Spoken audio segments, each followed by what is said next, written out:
Bueno, muy buenos días a todos.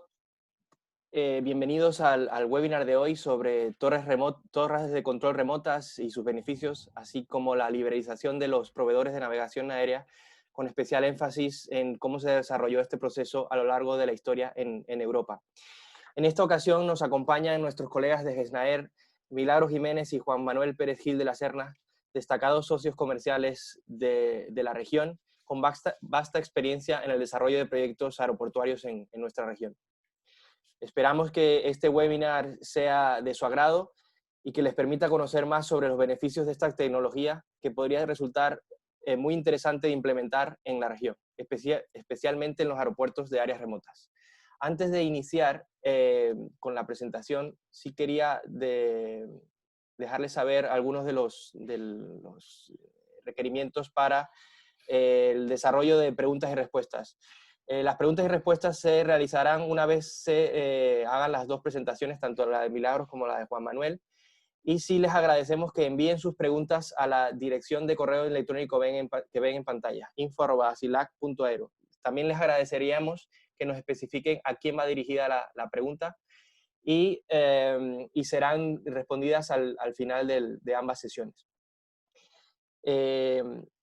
Pues nada más, le damos el paso primero a Juan Manuel para la presentación sobre la liberalización de la prestación de servicios de navegación aérea. Adelante, Juan Manuel. Buenos días a todos.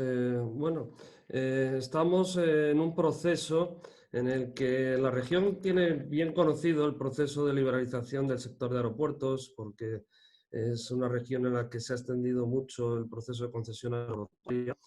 Y bueno, pues el siguiente que podría venir es el de servicios de navegación aérea. De hecho, muchas concesiones aeroportuarias tienen ligado también el servicio de control de aeródromo, que bueno, no deja de ser una parte de los servicios aeroportuarios que se prestan, y es normalmente el gestor aeroportuario el que decide cuál es el proveedor de servicios de navegación aérea que hace su parte de control de aeródromo. Es cierto que en la región tenemos muchos casos de éxito de concesiones aeroportuarias, pero no está muy extendido el incluir dentro de esta concesión estos servicios de control de aeródromo. En Europa, ahora veremos, ya hemos iniciado estos servicios, un poco empujados también por la Comisión Europea para liberalizar el sector. Y bueno, pues ya tenemos unos años de experiencia que queríamos compartir con ustedes. Esta presentación se hizo inicialmente en inglés, lo hizo nuestros socios de la empresa Avinor, que es el proveedor de servicios que ahora presentaremos de navegación aérea en Noruega, y bueno, esta la hizo en concreto Håkan Olson, es el director de Ninops, que es una empresa que hemos creado conjunta con ellos, y es el director de desarrollo de negocio de Avinor de ANS, que es el proveedor de servicios noruego. El siguiente, por favor. Bueno, esto es Avinor. Avinor al final lleva bajo su responsabilidad todo lo que es el espacio aéreo noruego. Ahora han liberalizado 2 torres, como veremos más adelante, pero es una empresa pública, es una empresa que pertenece al Ministerio de Transporte y Comunicaciones de Noruega, con unos ingresos de más de 200 millones de euros, 1.050 empleados, fundamentalmente controladores aéreos, ATCOS, más otros cargos técnicos y administrativos, y 4 áreas de negocio principales, que son las habituales en estos proveedores de servicios. Son torres de control, control en ruta, servicios de CNS, y lo que es novedad ahora, que son las torres remotas, que hablaremos de ellas. Siguiente, por favor.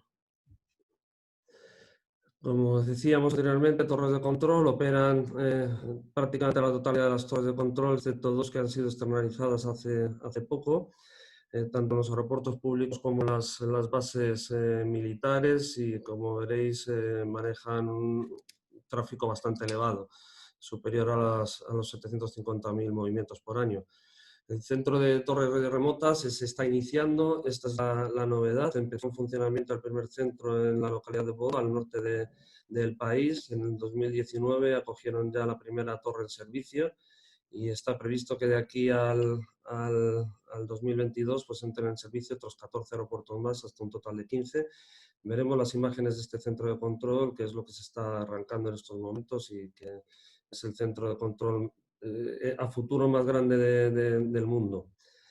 Aparte también, aparte de los servicios de control de aeródromo en ruta, servicios de control, tienen los servicios de radioayudas, comunicaciones, todo lo que es CNS, y luego también pues tienen los servicios de los centros de control, lo que es la parte de ruta. Siguiente.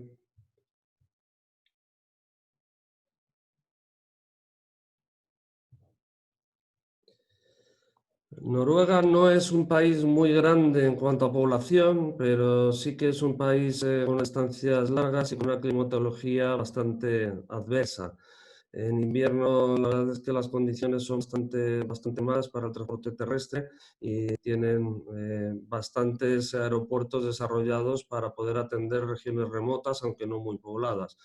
Eso nos da pues, oportunidad de tener aeropuertos muy remotos, muy pequeños, que fueron la base para empezar a pensar en una tecnología de torres remotas y no tener físicamente controladores en las torres de cada uno de los aeródromos.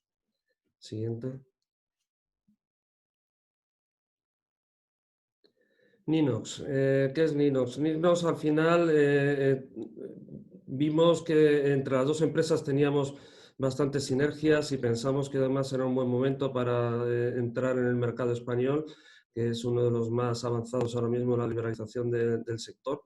Y creamos esta empresa. Es una empresa para servicios de navegación aérea en la que pretendemos sobre todo entrar en la parte de torres de control y en la parte de torres remotas, que AENA ya está arrancando. Ha salido un concurso de torres, de instalación de los sistemas de torres remotas, y además en los nuevos concursos de servicios de navegación para el control de aeródromo también están previstas el cambio de torres físicas a torres remotas en diversos aeropuertos de la red de AENA. También pensamos que podemos hacer servicios de AFIS, servicios de CNS. Bueno, se podría pensar en servicios de aproximación, o que estos probablemente no estén tan cercanos, y el diseño del espacio aéreo. Entonces, una empresa mixta que hemos creado entre SNAER y Avinor. Siguiente, por favor. ¿Por qué nos creemos que sumamos? Nosotros, desde el principio, GESNAER, la palabra GESNAER es una contracción de gestión de navegación aérea y aeropuertos. Lo cierto es que sí que hemos desarrollado en gran manera la parte de aeropuertos, y la parte de navegación aérea siempre fue algo que tuvimos desde el inicio de nuestra empresa, pero que hasta el momento no hemos podido desarrollar. Y Avinor, pues, es experta en este tipo de servicios, y bueno, yo creo que nos complementamos muy bien porque nosotros podemos aportar esta visión de los aeropuertos que tenemos y de todo lo que es relacionado con OACI y ACI de la parte de aeropuertos, y incluso los nuevos proyectos de ACDM. Tenemos bastante presencia geográfica, incluyendo la región de ACI-LAC. Os decía Francisco que somos viejos socios comerciales de la región, ya unos, calculo, 12, 13 años trabajando con vosotros, y tenemos un gran número de ingenieros aeronáuticos que bueno, pues, podemos sumar a esta unión. Por parte de Avinor, son uno de los mejores operadores de servicios de navegación aérea europeos. Todo el mundo con los que he hablado, la verdad es que siempre han sido referentes en cuanto a safety, en cuanto a otras materias de navegación. Opera una gran cantidad de aeropuertos. Estamos hablando de 50 aeropuertos, tanto en servicios de control como en la parte de CNS, de instalaciones, y fueron los pioneros en la parte de torres remotas que hoy nos trae aquí. Siguiente. Ha empezado, como os decía antes, la competencia en servicios de control. Muchos gobiernos creen que es una apuesta por mejorar esos servicios que prestamos a la sociedad desde una empresa normalmente pública. Bueno, pues, piensan que vamos a mejorar con esta competencia los servicios tanto en calidad como en eficiencia de estos servicios. Ya veremos también que el enfoque un poco cambia de una empresa privada a una empresa pública, porque nos pasa a todos en nuestros aeropuertos cuando tenemos que trabajar con autoridades gubernamentales, pues tipo policía u otros entes estatales, la verdad es que ese servicio al cliente no lo tienen muy desarrollado, ¿no? La torre pasa a ser un servicio más del aeropuerto y como tal el aeropuerto tiene cierto control de lo que son la prestación de servicios en cuanto a calidad, servicio al cliente, eficiencia, seguridad. Puede fijar unos contratos con los proveedores y se acerca mucho más a la realidad de un prestador de servicios que cuando tenemos una empresa pública en las torres. Siempre tenemos que tener en cuenta que el sector del espacio aéreo es estratégico por muchos motivos, incluyendo la defensa nacional y el control de lo que son los cielos del país. Siguiente. Un pequeño resumen de lo que ha pasado en Europa en los últimos años. Como veis, empezamos en el 2007. Estos procesos son muy largos, son muy lentos. Los contratos vienen a durar 7, 8, 9, 10 años. Entonces, bueno, pues se empezó, como veis, en el 2007 en Alemania. España, como veis, también fueron de las primeras torres y ahora mismo estamos en el proceso de renovación de estos primeros contratos que se adjudicaron en el 2011. El resultado de este periodo en los aeropuertos españoles, que sí lo conocemos de primera mano, ha sido muy bueno. No se ha bajado en seguridad, no ha habido más incidencias en los movimientos de aeronaves y ha habido una reducción bastante importante del coste de control de aeródromo. Esto sumado a que además pues hay ciertas tasas que podría antes estar cobrando el proveedor de servicios y que ahora cobran los aeropuertos, pues hace bastante interesante la solución, incluso desde el punto de vista de ingresos. Luego veis que han venido otros países detrás, como Suecia. Reino Unido, la verdad es que tiene bastantes más torres.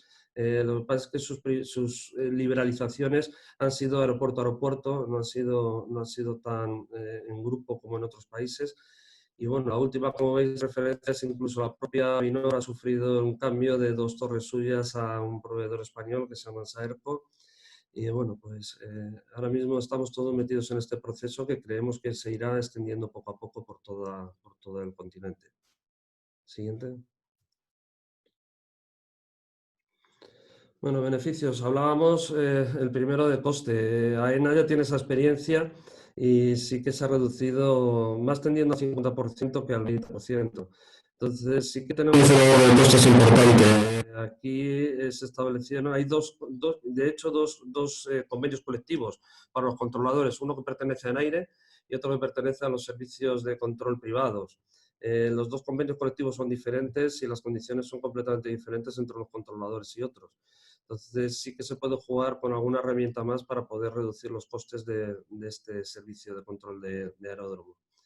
Luego es importante también el rendimiento, ¿no? Se puede jugar mucho más con turnos, se puede jugar mucho más con la flexibilidad horaria, con aperturas fuera de horario operativo, con evacuaciones médicas o con otros tipos de servicios, incluyendo ahora lo que vamos a hablar de torres remotas. Porque la torre remota, al estar en un punto determinado y tener varios aeropuertos, también se puede operar o torre a torre o multitorre. Eso nos da una mejora todavía más importante en el rendimiento que podemos prestar a cada uno de los aeropuertos y adaptación a sus necesidades. No es necesario que haya un controlador aéreo en la torre física durante 24 horas para poder prestar un servicio.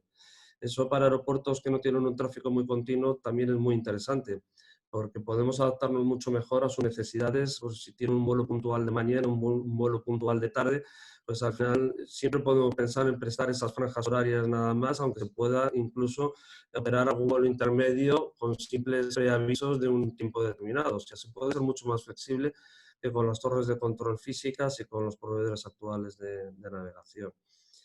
Una vez que ya implementas un cambio hacia torres privadas, siempre vas notando que ya en las nuevas relicitaciones, si es que hay nueva relicitación o incluso la entrada de otras torres adicionales, hay cada vez menos resistencia a este cambio, ¿no? El cambio primero es el que más cuesta, luego a partir de ahí la resistencia va disminuyendo.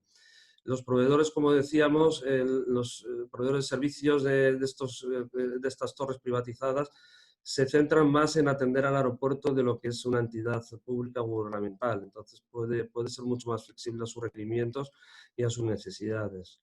Y luego pues intentamos que las cosas se hagan cada vez más automatizadas o con avances tecnológicos para poder fundamentalmente ser más competitivos. Siguiente. La parte de CNS es un pelín más compleja porque, bueno, para tener economías de escala siempre recomendamos, hemos visto que sería mucho mejor hacer grupos de torres para poder tener una cierta economía de escala, para poder atender pues, las radioayudas que hay en el aeropuerto, las instalaciones de comunicación que pueda haber en varias localizaciones. Podría llegarse el caso, hay alguna entidad supranacional y algún ejemplo tenemos en la región en la que bueno, pues varios países confían en una misma autoridad para hacer estos servicios de navegación, pues lo mismo podríamos hacer con el CNS, ¿no? Pensar en algún tipo de acuerdo de varios países para poder hacer algún tipo de mantenimiento y que eso generara economías de escala. Siguiente. Bueno, ¿qué nos hemos enfrentado en estos primeros años de experiencia de liberalización? Bueno, ha habido parte que los proveedores que estaban prestando sus servicios pues han intentado resistirse a ese cambio y que no hubiese esa entrada de nuevos actores en el mercado. Y bueno, pues al final el proceso ha sido avanzando a pesar de estas acciones que han podido emprender. Sí que es cierto que, como dice el segundo punto, que los controladores al final disponibles hay veces que no es tan sencillo encontrarlos. Además de la liberalización de lo que es el propio servicio, lo que nos ha funcionado aquí en España es liberalizar también la formación de control. Las escuelas de formación deben poder formar controladores aéreos para tener personal cualificado, formado para atender las necesidades de estos nuevos proveedores y del incremento de tráfico que tenemos todos. Entonces, unido a la liberalización del servicio de control, hemos tenido la liberalización también del servicio de las escuelas de formación. Sí que es importante porque es estratégico, es de defensa, contar siempre con la participación militar y evitar que ellos puedan, en cierta forma, bloquear o revertir un proceso. Es importante que ellos participen desde el principio, que vean claro lo que se está haciendo y que compartan la necesidad de poder poner estos servicios de control, sobre todo de aeródromo, en manos privadas. El proceso es lento también porque las autoridades normalmente, la autoridad de aviación civil, normalmente está acostumbrada a trabajar con un solo proveedor y normalmente suelen ser entidades públicas. Ellos también se tienen que adaptar sus propios procesos a que haya varios actores en el mercado, a poder supervisar su actuación, sus servicios y que no haya ningún problema con respecto a normativa, safety y todas las materias, pero les cuesta un tiempo también arrancar y adaptarse a esta nueva situación con varios proveedores. Y luego la parte es también la de los controladores. Sí que ha habido algunas protestas de sindicatos. Nosotros al final, en nuestro caso aquí en España, ha sido bastante... no ha habido tantas protestas, se firmó un convenio colectivo. Sí es cierto que este convenio colectivo tenía condiciones diferentes a las del proveedor en aire, pero es cierto que también que no ha habido mucha conflictividad laboral, aunque sí que es cierto que bueno, pues ha habido cambios y que ellos han tenido que adaptar a los cambios que han venido. Siguiente. Nosotros, a pesar de llevar desde el año 2007, bueno, estamos en muchos casos en fase 1 todavía. Hay muchas expectativas de nuevos servicios, alguna licitación como ha pasado ya aquí en España con la primera fase que tuvimos, pero todavía estamos creo, sobre todo en la fase 1, en la que tenemos nuevas entradas en el mercado, las empresas se están posicionando, todo el mundo está buscando nuevas formas de hacer las cosas y bueno, pues estamos en esta primera fase de quién presta este tipo de servicios, qué es lo que se puede prestar, qué nuevos negocios se puede tener relacionados con esta liberalización. Y bueno, no estamos muy lejos de ver ya casos de fase 2 en las que ya haya alguna fusión, adquisición, incluso alguna quiebra. Ya los precios, como pone ahí, presión sobre el precio del cambio, es cierto que ya está pasando. La rentabilidad que estamos viendo en las últimas licitaciones cada vez es un pelín más baja. Entonces ya nos estamos moviendo de esta fase 1 a la fase 2. Y veremos a ver cómo acaba esta fase 2 para entrar ya a la fase 3 en la que el mercado ya esté maduro. Pero bueno, en cualquier caso, esto no deja de ser el mismo proceso que sufren todos los mercados cuando se crean, se desarrollan y ya se consolidan, ¿no? Entonces, bueno, pues ahora nosotros estamos en esta primera fase de desarrollo del sector y veremos cómo desarrollamos las fases 2 y 3. Siguiente. ¿Qué es, en nuestra opinión, clave para que estos procesos de liberalización salgan bien? Bueno, lo primero es que el proceso debe ser lo más claro y transparente que se pueda. O sea, no debe haber falta de información. Todos los licitadores, toda la gente que quiera participar debe tener la misma información y todo debe ser lo más transparente y homogéneo posible. Eso, si los criterios también en los pliegos son transparentes, bueno, esto va a facilitar la participación de las empresas y va a facilitar luego que el resultado sea lo más adecuado posible. Luego, ¿qué pasa? Luego los tiempos de transición entre un proveedor y otro normalmente suelen ser alargados porque nadie quiere tener un problema en un servicio de navegación aérea. Esos tiempos cuentan además muchas veces con la obligación del proveedor que sale de facilitárselo al proveedor que entra y la Autoridad de Aviación Civil de cada país vigila que no haya ningún tipo de discrepancia o de fricción entre ambos hasta que al final se consolida ese cambio de proveedor de servicios. Eso se hace con tiempo, muchas veces hay que entrenar a nuevos controladores que también requiere su tiempo y bueno, pues hay que hacer las cosas sin prisa para que no haya probables discontinuidades en la prestación del servicio, siendo un sector crítico para todos los aeropuertos y países. Se debe establecer un comité de transición supervisado por el propietario del aeropuerto. Si puede el propietario del aeropuerto participar, si es algo que ha hecho la autoridad, será por la autoridad, pero siempre en el aeropuerto la participación del aeropuerto es importante. Como al final nosotros seguimos pensando que la parte de control de aeropuertos es un servicio aeroportuario y como tal debe estar integrado en toda la operación del aeropuerto. Debe haber suficientes controladores. Sí es cierto que cuando se produjo la primera fase aquí, casi todos los controladores de Enaire optaron por quedarse en los centros del control en aire por condiciones laborales fundamentalmente. Y, bueno, pues prácticamente todas las torres, las 12 primeras torres que se liberalizaron en España, casi toda la plantilla del aire pasó a los centros de control. Entonces hubo que formar controladores, plantillas enteras de controladores en las torres, que se hizo con tiempo, pero hay que tener controladores disponibles para poder hacer esta transición. También pensamos, como otro punto importante, lo que comentaba anteriormente, que hay que involucrar a las autoridades de defensa desde el principio, para evitar que haya cualquier tipo de paralización una vez iniciado el proceso. Y una vez iniciado el proceso se paraliza, luego nos va a costar mucho más arrancar de nuevo el proceso.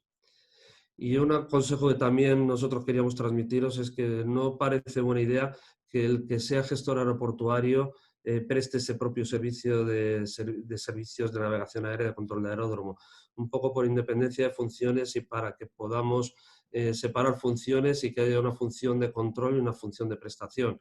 Si al final es el propio aeropuerto el que lo presta, siempre habrá algo que no se supervise adecuadamente, en nuestra opinión. Siguiente es la última, agradeceros. Ahora cedo la palabra a Mila, que os va a contar un poco más en profundidad el proyecto de las torres de control, que bueno, en mi opinión, antes de ceder la palabra, yo creo que por coste y por disponibilidad de servicio, yo creo que en un tiempo no muy lejano dejaremos de ver torres de control físicas en los aeropuertos y probablemente casi todo el mundo empiece con el proyecto de torres remotas. Y para aeropuertos pequeños les va a dar mucha más flexibilidad y les va probablemente a ahorrar muchos gastos el poder contar con servicios remotos en lugar de servicios presenciales que normalmente obligan a tener controladores durante mucho tiempo inactivos en las torres. Muchas gracias, Juan Manuel. Antes de dar la palabra a Milagros, quería recordarles, en caso de que alguno se haya conectado un poco tarde, Como han podido comprobar, el chat está deshabilitado. Las preguntas las estaremos compartiendo con los panelistas al final de las presentaciones. Y por favor envíen sus preguntas, si tienen alguna, a esta dirección que ven en pantalla, a info@asilac.aero. Muy importante también incluir el nombre de la persona a la cual va dirigida la pregunta.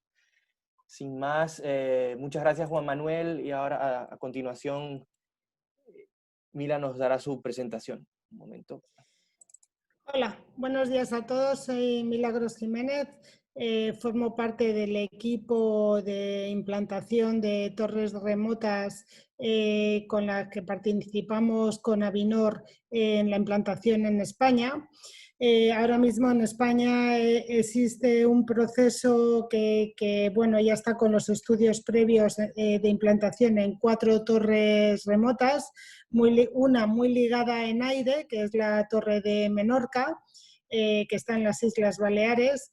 Esta torre está controlada por controladores de aire y hay otra torre que ya están los estudios bastante avanzados, que es la torre de Vigo, en el norte de España, que es una torre muy chiquitita y que hay un proveedor de servicios diferente a Enaire, es decir, privado, de los nuevos proveedores de servicio que han sido que se han implantado producto de la liberalización del servicio de control en España, ¿no? O sea que vamos a tener los 2 experimentos. Por un lado, en Menorca vamos a tener el experimento con controladores de aire, ¿no? Los públicos, y por otro lado en Vigo, que es con un proveedor de servicios privado, ¿no?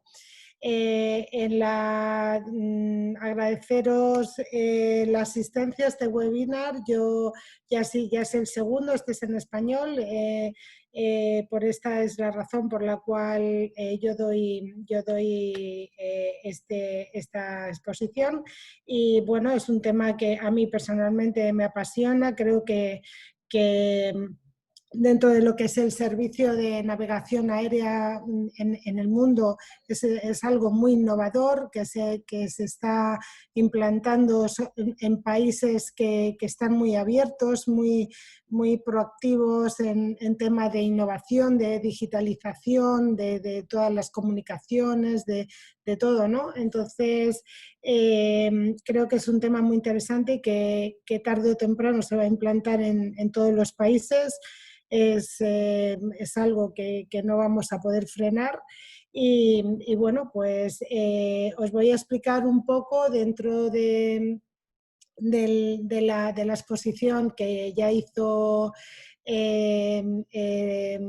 Avinor, pues un poco lo que es un sistema de torres remotas y los beneficios y ventajas que puede tener con respecto a una torre convencional. Puedes pasar si quieres la siguiente. Bien, una torre remota, seguro que todos vosotros ya habéis leído o habéis tenido contacto con esta tecnología. Realmente es una tecnología avanzada de un sistema digital que son un sistema de cámaras que sustituye, digamos, la torre de control convencional. Entonces, una torre de control en un aeropuerto pequeño o grande, normalmente se empieza por los pequeños, ahora veremos por qué, se instala en vez de una torre de control convencional un sistema de cámaras que normalmente pues, tienen un recorrido de 360 grados y recogen una señal de imágenes y vídeos de todo el campo de vuelos. Esa imagen se comunica a través de fibra óptica normalmente a un centro de control remoto que normalmente puede estar en otro aeropuerto, ¿vale? En el caso de Noruega, que es el programa de torres remotas más grande que hay ahora en la actualidad en el mundo, pues conecta una torre remota de una isla con Bodø, que es otro aeropuerto que está dentro del territorio peninsular, ¿no? Con lo cual, esto quiere decir que tú estás controlando ese aeropuerto remoto desde un lugar geográfico que es otro muy diferente.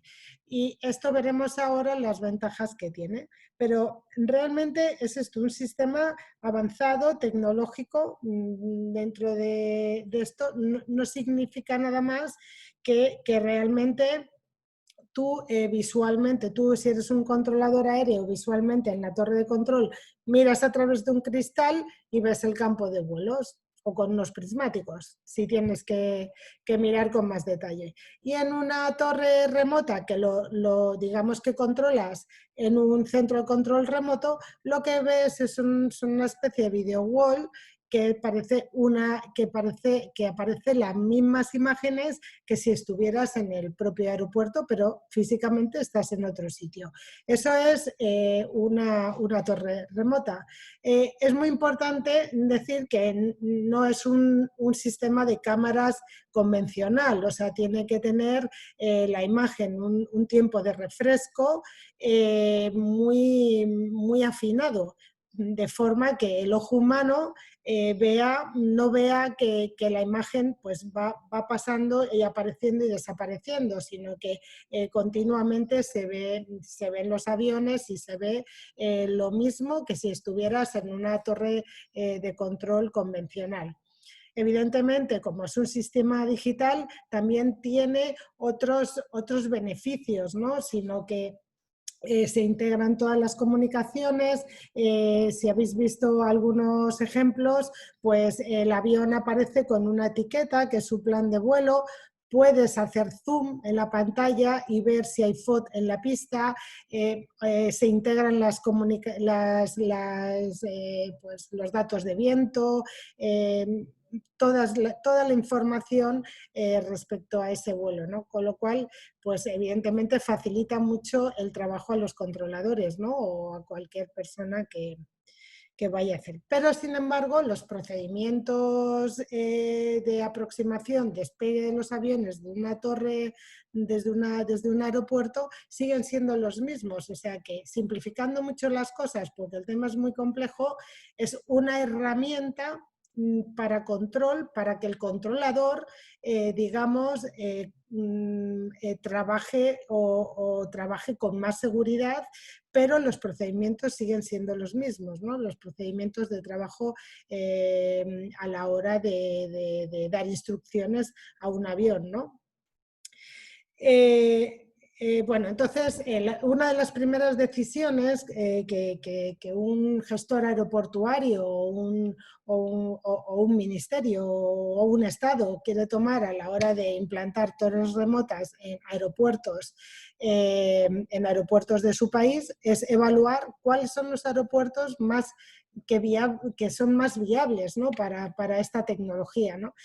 Tenemos evidentemente los aeropuertos grandes, los que tienen mucho tráfico, tienen operaciones complejas. Dentro de la misma torre de control está seccionada en diferentes puestos de trabajo, tienen diferentes sectores, ¿no?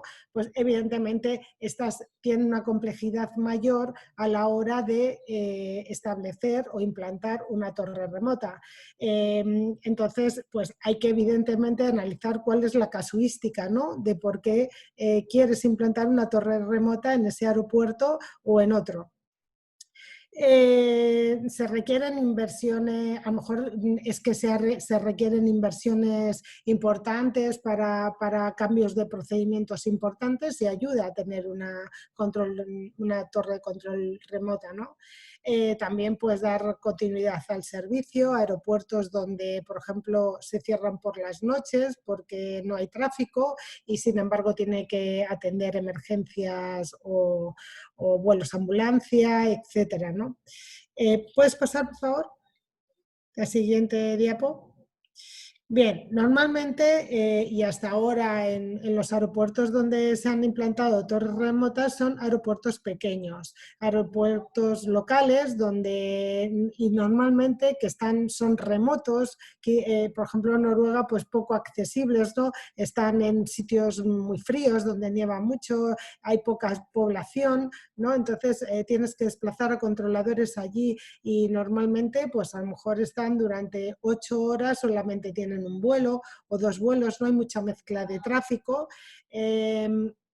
Entonces, pues tenerlos en vez de físicamente en ese aeropuerto pequeñito y aislado y muy lejos de sitios que sean más amigables o que puedan estar más integrados en lugares geográficos con más población, pues trasladas esa torre de control convencional a una torre de control remota y tu centro de control te lo llevas a un lugar donde vas a poder tener, digamos, varias torres de control concentradas. Ahora veremos una imagen de lo que es un centro de control remoto para que veáis un poco que es como un pequeño centro de control, ¿vale? Entonces, pues hay que tener en cuenta pues, consideraciones de esos, baja densidad del tráfico, o los horarios de apertura de esos aeropuertos. Evidentemente, si un aeropuerto abre de 8 de la mañana a 4 de la tarde y al lado tienes otro aeropuerto que abre de 4 de la tarde a 12 de la noche, pues evidentemente tienes concentradas dos torres con dos horarios diferentes, con controladores en un mismo lugar geográfico que si les das las habilitaciones pueden controlar ambas torres o hacer una mejor gestión de personal, ¿no? Entonces, pues bueno, esto lo que veis en la diapositiva son digamos, condicionantes que hay que tener en cuenta a la hora de elegir qué aeropuerto es donde tú vas a implantar tu torre remota, ¿no? Entonces, pues puedes pasar si quieres.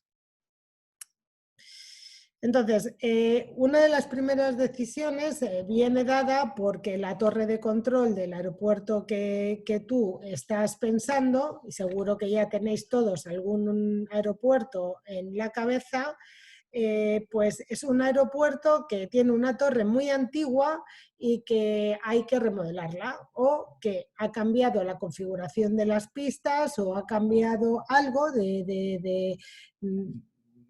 que tiene que ver con o a lo mejor la torre de control es un obstáculo y antes pues no lo era, o está dentro de la franja, o bueno, hay mucha casuística de la historia de los aeropuertos a lo largo de los años, ¿no? Con lo cual las exigencias pues van cambiando y esto también. La necesidad de construir una nueva torre de control en otro lugar es la que es este condicionante en concreto es el que nos va a llevar a decidir si queremos una torre remota o queremos una torre de control convencional, porque es un aeropuerto pequeño, es un aeropuerto con pocas operaciones. A lo mejor tenemos también otros 2 o 3 aeropuertos que están en las mismas condiciones, que también vas a tener que renovar tu torre de control porque también es antigua o por otros condicionantes, porque la orientación de la pista ha cambiado, ha crecido, hay puntos ciegos dentro de la visibilidad de la torre. En fin, a lo mejor el sistema de instalación de las propias comunicaciones de la torre también se ha quedado obsoleto y vas a tener que invertir. Entonces, en este punto es en el que el gestor aeroportuario o navegación aérea, quien vaya a aviación civil o quien corresponda, ¿no? Pues es el que va a tener que tomar la decisión de si quiere cambiar de tecnología o quiere seguir invirtiendo en una tecnología que ya cada vez está siendo pues más se está quedando anticuada con estos nuevos sistemas. Evidentemente el ahorro es importante porque digamos que la propia torre, lo que es la propia obra civil de una torre de control es algo muy caro y estamos sustituyéndolo por a lo mejor un pequeño fuste o una estructura que hace donde se instalen las cámaras y ya está. Esa es toda la inversión que tienes que hacer. porque cuando tú generas también tu centro de control remoto, puede ser una sala de un aeropuerto o tampoco tiene que tener ese edificio emblemático que normalmente es una torre de control, sino que será una sala donde tú puedes conectar por fibra óptica todas las comunicaciones, todas las imágenes y todo en una pantalla donde tú manejes todas las comunicaciones como controlador. Entonces, digamos que construir un centro de control remoto lo que tiene es mucha tecnología, pero no tiene grandes obras civiles, ¿no? Incluso lo puedes hacer en zonas que tengas en el aeropuerto infrautilizadas, ¿no? Por ejemplo, en el aeropuerto de Vigo se está pensando en hacerlo en un parking que está antiguo, que lo tienen infrautilizado, y van a utilizar una de las plantas para montar ahí el centro de control remoto de 3 o 4 torres de AENA, ¿vale? Entonces, bueno, pues esta es la decisión crítica. Torre convencional nueva o torre remota digitalizada y con muchas más prestaciones. Podemos pasar a la siguiente diapositiva. Bueno, pues un poco redundante, ¿no? Deberíamos construir otra torre convencional. Pues evidentemente una torre remota también exige una inversión, pero evidentemente va a ser una inversión menor. Básicamente porque la tecnología de las comunicaciones sigue siendo la misma, incluso muchísimo más avanzada que una torre de control convencional, pero la obra civil no es la misma y ni mucho menos. Y evidentemente tendrás también una frecuencia y una frecuencia de uso de esa instalación muchísimo mayor. O sea, siempre sorprende mucho una torre de control que es como un sitio privilegiado dentro del aeropuerto porque es el sitio más alto con las vistas más bonitas, con todo, ¿no? Y realmente solo hay una persona que realmente solo da una instrucción, a lo mejor a lo largo de una hora, porque la densidad de tráfico es muy baja. Entonces, evidentemente, el tener esa misma obra de centro de control en un lugar determinado donde tú puedes incorporar varias torres remotas en el mismo lugar, tienes esa infraestructura mucho más productiva, ¿no? Porque realmente estás concentrando ese centro de trabajo, varios aeropuertos. ¿Qué nos permite también? También nos permite homogeneizar y estandarizar el servicio de control, ¿no? Digamos que al estar en el mismo lugar también ayuda a estandarizar este servicio y evidentemente a dar una mayor calidad de servicio. Y bueno, pues evidentemente una situación que se puede dar y que es muy fácilmente adaptable con una torre de control remota es los aeropuertos que cierran por la noche y tienen que abrir pues porque hay servicios de rescate, hay vuelos ambulancia, hay con vuelos militares, en fin, toda esta casuística de aviación que no es la aviación comercial normal y que aquí en España, por ejemplo, lo hay en las islas, en sitios aislados, donde tú tienes, el controlador debe moverse desde su casa por la noche en imaginaria, o aquí lo llamamos imaginaria o de reserva, tiene que ir al aeropuerto, abrir el aeropuerto, abrir la torre de control y dar las instrucciones al avión que llega o sale del aeropuerto. Y de esta forma, pues digamos que si ya hay un controlador que está atendiendo una torre H24 en ese centro de control remoto, pues evidentemente evitaríamos esta casuística, ¿no? A lo que me refiero es que evidentemente pues hay una gestión de recursos muchísimo más eficiente que de otra forma pues no tienes, porque claro, tienes infraestructuras repartidas, remotas, en aeropuertos muy pequeños, muy poco productivos, pero es necesario porque dan un servicio a la comunidad y hay que hacerlo, ¿no? Entonces, también es uno de los beneficios, ¿no?, grandes que tiene esta tecnología. Pasamos a la siguiente. Bien, pues aquí, como podéis ver en la foto, pues esto es un centro de control remoto. Digamos que cada círculo o semicírculo que veis en la foto, pues sería una torre de control remota. Esto quiere decir que cada semicírculo es un aeropuerto que puede estar muy lejos o puede estar en el mismo lugar. Pero bueno, se ve el video wall, ¿no? Las pantallas, lo que ven es el campo de vuelos exactamente igual que si estuviese en una torre convencional. Y el controlador que está controlando ese semicírculo, que es esa torre remota, pues está dando las instrucciones exactamente igual que si estuvieran en un punto geográficamente dentro del aeropuerto que controlan. Este es el gran avance. Y bueno, pues evidentemente, pues como veis, el centro va a ser mucho más productivo, mucho más eficaz, más fácil de mantener, ¿no? También las instalaciones, ¿no?, de mantenimiento, porque toda la casuística está aquí, ¿no? En un momento dado, como son imágenes, si una de los semicírculos o de las torres remotas se avería por la razón que sea, pues puedes conectarte posiblemente en otro semicírculo, porque al final son comunicaciones, ¿no? Incluso también puedes tener simuladores que te sirvan para formación de los controladores. En fin, tiene una situación mucho más flexible y mucho más amigable, más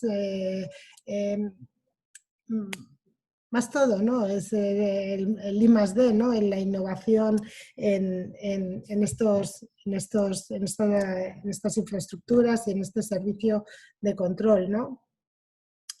Entonces, pues aquí veis varios puntos, ¿no?, que son beneficios: productividad mejorada de los controladores, como he estado hablando anteriormente, y también, pues evidentemente, la prestación de servicios en múltiples aeropuertos, ¿no?, porque un controlador con 2 habilitaciones y están habilitados para la torre A y para la torre B, pues si en un momento dado hay que prestar un refuerzo a la torre B, pues va a poder hacerlo. Está geográficamente en el mismo sitio y no hay ningún inconveniente, simplemente se conectan a esa torre B que está en el mismo lugar y puede dar el servicio de control, con lo cual es mucho más eficaz, ¿no? El sistema es mucho más eficaz.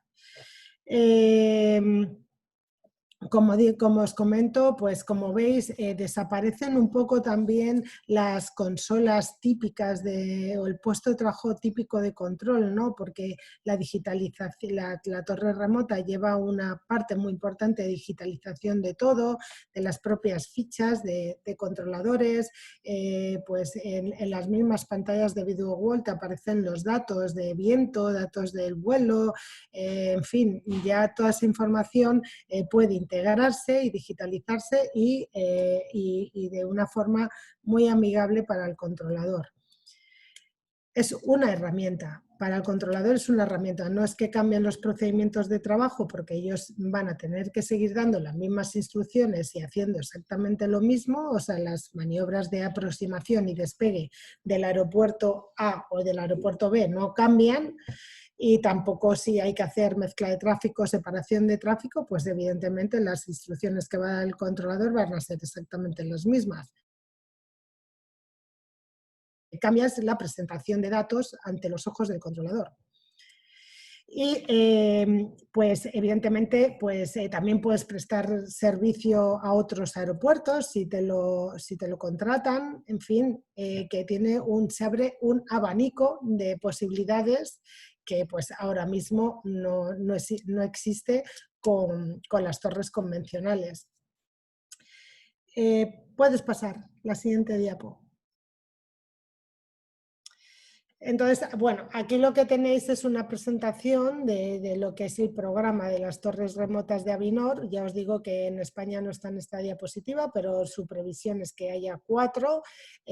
Posiblemente para el 2021 ya haya una funcionando en España, o 2, no sabemos. Dependiendo de lo rápido que vaya. También, bueno, no os lo he dicho antes, pero este es un sistema tecnológico que tiene que, en cierta forma, ser supervisado por la autoridad aeronáutica. O sea, no es pongo ahí unas cámaras y ya está. No, tiene que, aquí por lo menos en Europa, que es donde más está avanzando esta tecnología, la autoridad aeronáutica del país certifica el sistema. ¿Esto qué quiere decir? Que certifica que haya una redundancia de los sistemas para que en ningún momento pues el sistema caiga, si hay un plan de contingencias asociado, en el caso de que el sistema deje de funcionar por alguna razón o algún elemento del sistema no funcione, pues entra el plan de contingencias, todo es redundante, en fin, que todo esto lo tiene que ser certificado y supervisado por la autoridad aeronáutica del país o en este caso por los estándares europeos de seguridad, ¿no?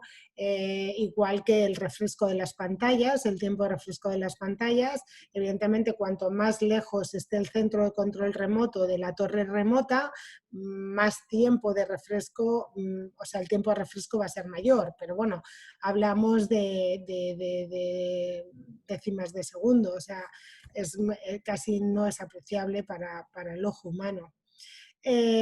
Todo este proceso, igual que lleva asociado un análisis de riesgos, seguridad operacional, todo es supervisado por la autoridad aeronáutica, aprobado. Digamos, la torre remota también está duplicada durante un tiempo para ver cómo funciona, cómo se comporta el sistema, cómo se comportan los controladores con la nueva herramienta, ¿no? Y se encuentra, y normalmente pues hay llaman modo shadow, que es un modo duplicado, ¿no? de torre remota y torre convencional para verificar que todo funciona correctamente. O sea, aquí no estamos tratando lo que son las fases de implantación, pero bueno, también son muy interesantes de ver y si queréis, pues en otro webinar podemos explicarlas encantados de la vida. Este es el programa de torres remotas de Avinor, un aeropuerto operado actualmente en forma de remota que entró en funcionamiento el septiembre pasado, del 2019, y en este año pues ya entran 3 aeropuertos más y como ya os digo que la autoridad aeronáutica certifica cada uno de los aeropuertos que se van incorporando a este sistema de torres remotas, pues evidentemente el proceso es lento, no es instalar las cámaras y ya está, sino que se verifica cada uno de los procesos y de instalación y de puesta en marcha y de operación. Y entonces pues eso lleva su tiempo y por esa razón pues es un programa de varios años y que bueno, pues que evidentemente va a terminar, pues no sé, aquí hice 3 aeropuertos en el 2020, operaciones desde el centro principal de torres remotas desde mediados del 2021, son 15 aeropuertos en total y luego casi todos son aeropuertos locales y algunos aeropuertos regionales que son aeropuertos pequeños, de bajo tráfico, aeropuertos que están muy aislados o lejos y bueno, pues se está montando un centro de control remoto en Bodo, que es donde se va a implantar todos los semicírculos, que cada uno es una torre en concreto, ¿no? Y bueno, pues pasa a la siguiente, por favor. En resumen, pues los aeropuertos ahora mismo tienen muchos desafíos en cuanto a la innovación, a la digitalización. Esto es algo que bajo nuestro punto de vista está comenzando. Ahora hay muy poquitos aeropuertos que haya torres remotas implantadas, pero creemos que en 3-4 años es una tecnología que se va a implantar en todas partes porque tiene muy pocos inconvenientes y muchos beneficios.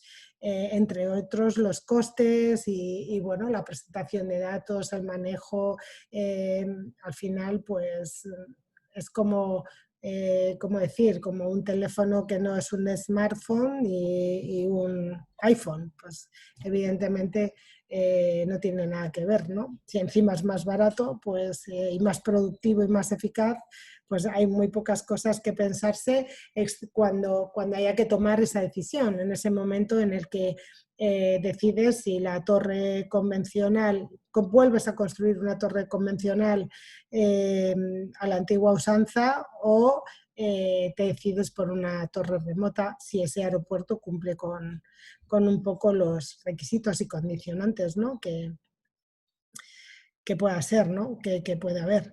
Entonces, pues bueno, como resumen, los aeropuertos tienen diferentes desafíos, como digo, el servicio de navegación aérea requiere infraestructura y personal cualificado y efectivamente el personal sigue siendo el mismo, con lo cual tampoco hay ningún problema, o sea, los controladores siguen existiendo, no es que la torre de control remota sustituya a los controladores, sino que los controladores cambian geográficamente el lugar para trasladarse a un centro de control remoto desde el cual seguirán dando instrucciones, ¿no? Tampoco tiene por qué haber una resistencia, eso es algo bueno para ellos, ¿no? Y luego, pues evidentemente cada aeropuerto tiene diferentes soluciones y hay que estudiar la casuística. También habrá aeropuertos en que sea el sistema más caro y en otros más barato. Hay que estudiarlo, ¿no? Y evidentemente al implantar una tecnología digital como es esta, pues se te abre un mundo de posibilidades bueno, pues ya hay algunos experimentos también con inteligencia artificial dentro de la propia tecnología de torres remotas, aunque eso sí que no está funcionando en ninguna parte, pero bueno, se abre un mundo de innovación que bueno, quizás veamos pronto, ¿no? Porque esto tiene un efecto multiplicador, ¿no? Una vez que se empieza a implantar, pues va creciendo exponencialmente. Y bueno, pues un aeropuerto moderno, seguro, pues evidentemente va a demandar este tipo de infraestructuras. Y bueno, no sé si tenéis más preguntas o ya os dejo con Francisco, ha sido un placer poder dirigirme a vosotros. Y bueno, si tenéis alguna pregunta, pues la contesto encantada. Muchas gracias, Milagros, por la presentación muy interesante. Tenemos un par de preguntas, los dejo a ustedes decidir quién la conteste. Una es respecto al costo, que ya surgió esta misma pregunta en el webinar anterior. Y la otra es de Ingrid Sierra, de Aerocivil en Colombia, que nos pregunta sobre las condiciones meteorológicas o fenómenos atmosféricos, si las torres remotas también podrán apreciar estos fenómenos de forma casi real, como si fuese estar ahí en vivo, ya que depende de cómo se vea este fenómeno, se caracteriza cuál condición es y cómo afecta a la operación del aeródromo. Es básicamente, resumidas cuentas, si la precisión de estas cámaras, de estas torres remotas, aprecian como si fuera en tiempo real la observación de condiciones meteorológicas o fenómenos atmosféricos. Bueno, pues contesto a la segunda pregunta primero. Las condiciones meteorológicas son las mismas. De hecho, los indicadores, por ejemplo, de baja visibilidad también están integrados en estos sistemas, con lo cual te dan el alcance de visibilidad que tienes, si los tienes integrados en el aeropuerto, pues ese sensor lo puedes conectar a tus pantallas de torre remota y te va a dar digamos, la distancia exacta de visibilidad que hay exactamente igual que en un aeropuerto con torre convencional. Por supuesto, visualmente, directamente con las pantallas, también se ve. Y, por ejemplo, en Avinor, en el caso de las pistas que tiene pasado el círculo polar ártico hacia el norte, tienen instalados unos sensores en las pistas que te dan la temperatura de la pista para cuando nieva, hace nieve, hay hielo, esa temperatura de la pista también te la refleja en el propio sistema de torre remota en las pantallas, con lo cual es al contrario, es mucho más exacto y esos datos los puedes integrar directamente en tu sistema. Y sí, visualmente es lo mismo. En cuanto a la primera pregunta, evidentemente es un costo menor, dependiendo de la torre que sea, y lo que se calcula más o menos es un 40% de ahorro con respecto a una torre convencional. Quería puntualizar un poco también la segunda pregunta. No solo estamos hablando de cámaras ópticas. Al final, en estos sensores que se integran, también se pueden integrar otro tipo de sensores, que eso mejora la percepción del controlador. Se pueden instalar sensores de infrarrojos, otro tipo de sensores que incluso pueden mejorar la percepción visual del controlador con su propia vista, ¿no? Entonces, pues bueno, eso la tecnología ayuda bastante a mejorar la percepción del controlador de las situaciones que tiene. Muchas gracias, Juan Manuel. Y mira, tenemos otra pregunta de Carlos Menéndez, el presidente del Comité de Safety de ASILAC, que nos pregunta sobre las operaciones máximas que se recomienda pueda gestionar las torres remotas en un aeropuerto. A ver, hola Carlos. En principio no hay operaciones máximas ni mínimas. O sea, tenéis que pensar que una torre remota es una presentación de pantallas donde tú visualizas, en vez de directamente a través de un cristal, las operaciones que manejas a través de unas pantallas que ves lo mismo que si estuvieras a través de un cristal. Entonces, no hay operaciones máximas ni mínimas, sino que eso cuando tú haces el análisis de riesgos de ese aeropuerto o dependiendo de las condiciones de ese aeropuerto o de lo que te exige la autoridad aeronáutica, normalmente la primera torre se recomienda que sean torres pequeñitas y con poco tráfico para pulir un poco la adaptación del controlador a esos nuevos sistemas, pero se podría controlar cualquier número de operaciones porque simplemente lo que cambia es que en vez de mirar a través de un cristal de la torre de control convencional, miras una pantalla que te refleja unas imágenes del aeropuerto en el que no estás físicamente. Creo haber respondido a la pregunta. Sí, no sé, Juan Manuel, si quieres agregar algo. Sí, quería simplemente, bueno, se ha empezado con aeropuertos, como decía Mila, locales, regionales, pero como veréis ya también AENA ya está apostando en un aeropuerto como Menorca que ya pasa de los 3 millones de pasajeros.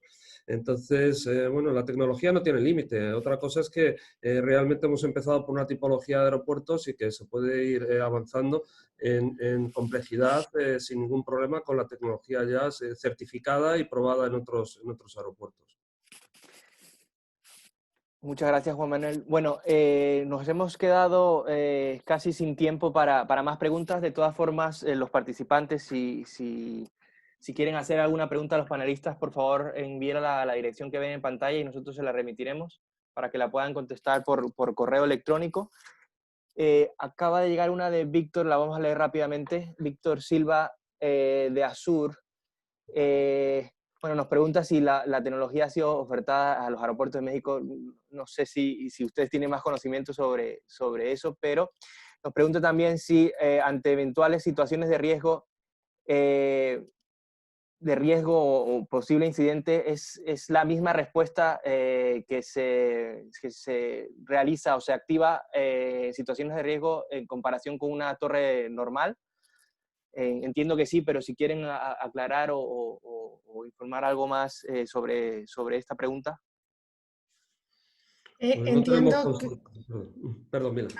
Bueno, a ver, no sé, no sabemos si han sido, si ya se han ofrecido este tipo de soluciones tecnológicas en México. Nosotros ahora mismo estamos muy centrados en Europa. Sé que en Brasil sí, ya hay alguna iniciativa. Con respecto a la pregunta de un plan de emergencias o alguna emergencia que pudiera ocurrir, pues hay que pensar que una torre de control remota es exactamente igual que una torre de control convencional, con lo cual pues la emergencia evidentemente se trata de la misma forma. Otra cosa es que la propia torre de control remota tenga un plan de contingencias por si falla la tecnología, ¿no?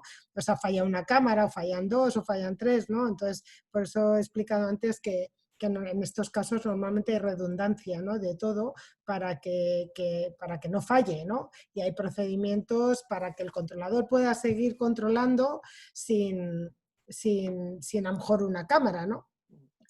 Pero con respecto a que haya una emergencia aérea, por ejemplo, y un avión que desgraciadamente tenga un accidente o algo así, pues evidentemente los procedimientos del aeropuerto son los mismos.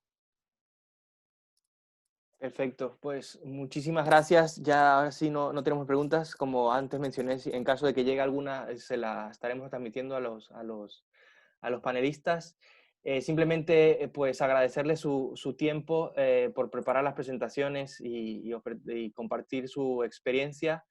Estaremos a los participantes, pues estaremos compartiendo ambas presentaciones, al igual que el link de YouTube, donde estará colgado la grabación de este webinar para que puedan compartirlos con sus colegas que quizás no hayan tenido la oportunidad de participar hoy por motivos de agenda. Nuevamente, muchas gracias a todos por su tiempo y que tengan un buen día. Gracias. Muchas Mila, gracias, Juan Manuel. muchas gracias a todos. Cualquier cosa, nos preguntáis. Chao. Perfecto, gracias. Hasta luego.